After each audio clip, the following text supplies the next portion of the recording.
श्री गणेशाय नमः।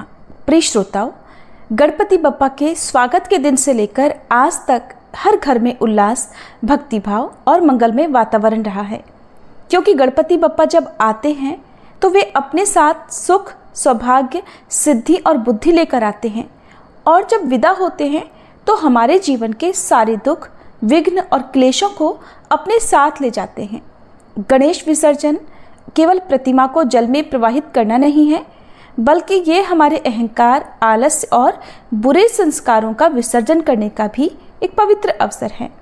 बप्पा को विदाई देते हुए हम प्रार्थना करते हैं कि उनका आशीर्वाद सदा हमारे जीवन, घर और परिवार में बना रहे और हर नए कार्य की शुरुआत उन्हीं के स्मरण से हो।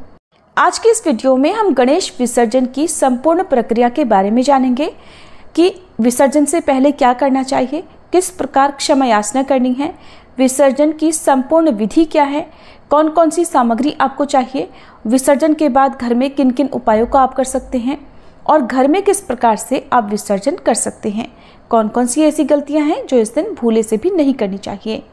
जो आया है वो लौटेगा, पर कृपा, स्मृति और संस्कार यहीं रहेंगे।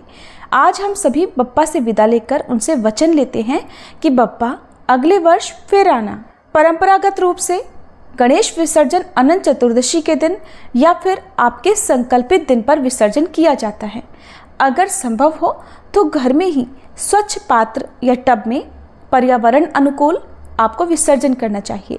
यदि सार्वजनिक जगह पर जल में विसर्जन कर रहे हैं तो केवल प्रशासन की अनुमति वाले स्वच्छ घेराबंदी वाली जगह पर ही जाएं, और घर पर यदि विसर्जन कर रहे हैं तो विसर्जन का जो जल है वो बाद में पौधे में, बगीचे में आप जरूर विसर्जित करें, वहाँ पर जरूर छिड़कें। सामग्री क्या क्या चाहिए होती है विसर्जन से पहले? तो पूजा की थाली जिसमें जल, गंगा जल, कलश, आचमन का पात्र, रोली, कुमकुम, हल्दी, अक्षत, चंदन, इत्र, पुष्पमाला, दूर्वा भी 7 या 21 के तिनकों में होनी चाहिए, धूप, दीप, अगरबत्ती, शंख, घंटी, नैवेद्य यानी जो भोग लगाने के लिए मोदक, लड्डू, फल, सूखे मेवे, पंचामृत जिसमें दूध, दही, घी, शहद और शक्कर मिलाया जाता है। इसके अलावा जो भी पकवान, व्यंजन सात्विक आप बनाना चाहते हो वो भी आप बनाकर रख लें। नारियल, पान, सुपारी, लौंग, इलायची, नया पीला वस्त्र या लाल वस्त्र, उसकी छोटी पट्टी जो होती है वो आप अर्पित कर सकते हैं, नहीं तो जनेऊ या कलावा वस्त्र के रूप में मौली आप अर्पित कर सकते हैं। दान दक्षिणा, अन्न और 1 का सिक्का, साफ बाल्टी या टब, घर पर विसर्जन करने के लिए साफ वस्त्र, तौलिया और जो भी विसर्जन की सामग्री जैसे कि फूल, पत्ते, अक्षत है उन्हें अलग से रखने के लिए कोई पात्र आप जरूर रख लें। विसर्जन से एक दिन पहले भी कुछ तैयारी करनी होती है। यदि आपके पास समय नहीं है या आप भूल गए हैं या ये वीडियो आपको देर से मिली है तो विसर्जन करने से थोड़ी देर पहले भी आप इस बात की तैयारी कर सकते हैं, जैसे कि अपने घर और मंदिर के आसपास की अच्छे से साफ सफाई कर लें और बप्पा के कान में उन्हें मन ही मन बताइए, बप्पा कल या फिर आज जिस समय भी आप विसर्जन कर रहे हो आपकी विदाई है, कृपा की छाया हम सभी पर बनी रहे। दूर्वा, पुष्प, नैवेद्य, टब, जल की व्यवस्था आप पहले से ही करके रखें। जिनके यहाँ पर व्रत है वो व्रत के पालन की तैयारी भी करके रखें, क्योंकि बहुत से लोग गणेश चतुर्थी से लेकर जब तक विसर्जन नहीं होता है तब तक उपवास रखते हैं या एक समय सात्विक भोजन करते हैं या फिर फलाहार ही उतने दिन तक करते हैं। अब विसर्जन की शुरुआत कैसे करनी है?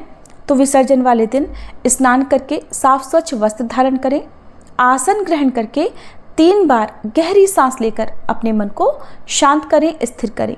अब आचमन शुद्धि करनी है।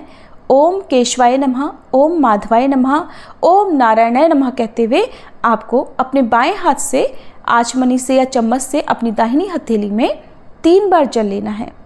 इसके बाद आपको आचमनी वाला जल ग्रहण करना है।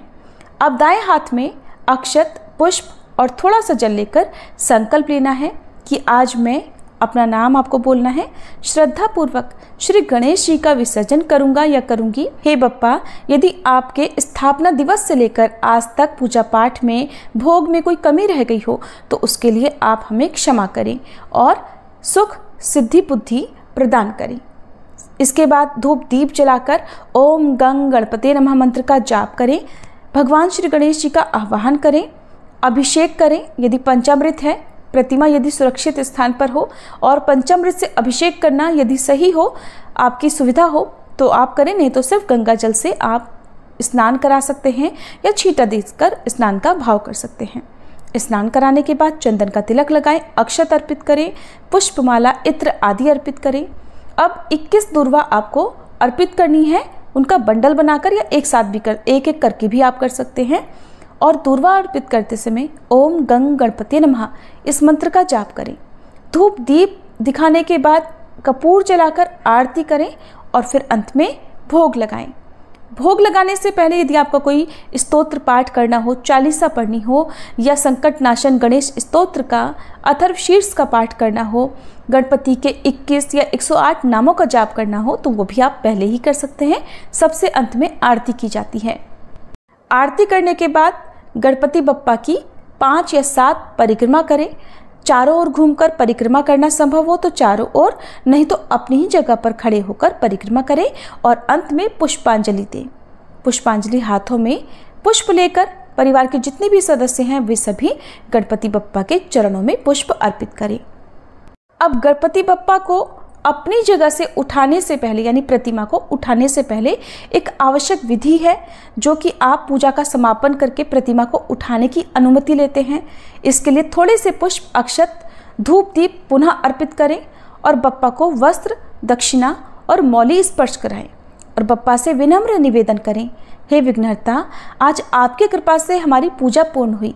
अब आपकी प्रतिमा को विसर्जित करने की अनुमति दें और आप अपनी कृपा को हमारे हृदय गृह में हमेशा विराजित रखें।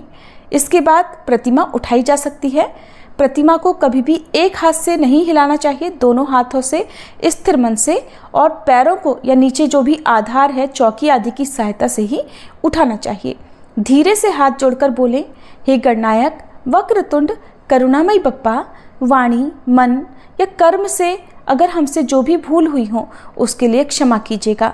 जो अहंग, आलस्य और विकार हैं उन्हीं का आज विसर्जन हो रहा है। हे बप्पा, हम सभी को बुद्धि दें कि अगली भक्ति और भी निर्मल हो। ऐसा कहकर परिवार का कोई भी सदस्य गणपति बप्पा की प्रतिमा को उनके वस्त्र, उनकी पुष्पमाला सहित उन्हें चौकी के साथ ही उठा लें। फिर घर के हर कमरे से और मुख्य द्वार तक बप्पा को ले जाकर 3 बार आरती और घंटी बजाएं। इस प्रकार भाव करें मानो बप्पा पूरे घर को अपना आशीर्वाद दे रहे हों। परिवारजन विदा करने से पहले घर के अंदर ही बारी बारी से बप्पा को तिलक और अक्षत चढ़ाएं। छोटे बच्चों से गणपति बप्पा मोरया, अगले बरस तू जल्दी आ बुलवाएं। इसी प्रक्रिया के साथ साथ परिवार का कोई दूसरा सदस्य बप्पा को अर्पित किए गए अक्षत, माला, फूल आदि एक अलग से थैले में रख लें। उसे आपको जल में विसर्जित नहीं करना है। इसे आप अपने ही घर के गमलों में, क्यारी में डाल सकते हैं। किसी भी सामग्री को इस प्रकार से जल में विसर्जन नहीं करना है कि जल प्रदूषित हो या आपको कोई दोष लगे। यदि घर के अंदर ही विसर्जन कर रहे हैं तो घर की छत पर या घर के आंगन में बीचों बीच खड़े होकर जो भी टब या बाल्टी आदि है उसमें पानी भरकर उसमें फूलों की पंखुड़ियां डालकर उसके बाद बप्पा को 3 बार डुबकी लगाएं और उनकी प्रतिमा को जल के भीतर छोड़ दें। जल के किनारे यदि खड़े होकर विसर्जन कर रहे हैं सार्वजनिक जगह पर तो कलश से 3 बार बप्पा को अर्घ दें, ओम गंग गणपति नमः कहकर अंतिम आरती करें। फिर दूर्वा, अक्षत, पुष्प जल के पास विसर्जित कर दें। ध्यान रखिएगा, प्लास्टिक, गुलाल या कचरा आपको जल में बिल्कुल भी नहीं डालना है। प्रतिमा को जल में धीरे धीरे स्पर्श कराते हुए छोड़ें। झटके से आपको प्रतिमा को जल में नहीं गिराना है। ध्यान रखिएगा, प्रतिमा पूरी जल में डूबनी चाहिए यदि आप घर पर भी विसर्जन कर रहे हो। अब विसर्जन करने के बाद दोनों हथेलियों से जल लेकर अपने माथे पर लगाएं और इस प्रकार ध्यान करें मानो बप्पा अपने धाम वापस लौट रहे हो। अगर आप सार्वजनिक जगह पर किसी नदी, तालाब में विसर्जन कर रहे हैं तो घाट को या तालाब के किनारे को बिल्कुल साफ सुथरा आपको रखना है। जो भी चीज़ें आप लेकर आए थे प्रतिमा के अलावा वो सारी चीज़ें आप अपने साथ वापस लेकर जाएं। आसपास गंदगी बिल्कुल भी ना फैलने दें। घर में यदि आपने विसर्जन किया है तो जब तक प्रतिमा जल में घुल नहीं जाती, विसर्जित पूरी तरह से नहीं हो जाती, तब तक आप उस टब को या बाल्टी को ऐसे ही रहने दें। जब प्रतिमा पूरी विसर्जित हो जाए तो उस जल को आप घर के सभी गमलों में, क्यारियों में डाल दें और जो फूल पंखुड़ी आदि हैं वो भी आप अपने घर में पौधों में डाल सकते हैं। घर में विसर्जन कर रहे हो तो ध्यान रखें, अपने आप ही प्रतिमा को गलने देना है, हाथ से मसलना नहीं है। अगर आपने इतने दिनों तक गणपति बप्पा को पान, सुपारी, लौंग, इलायची का भोग लगाया है तो पान को प्रसाद रूप में खुद भी ग्रहण कर सकते हैं या गौ माता को खिला सकते हैं।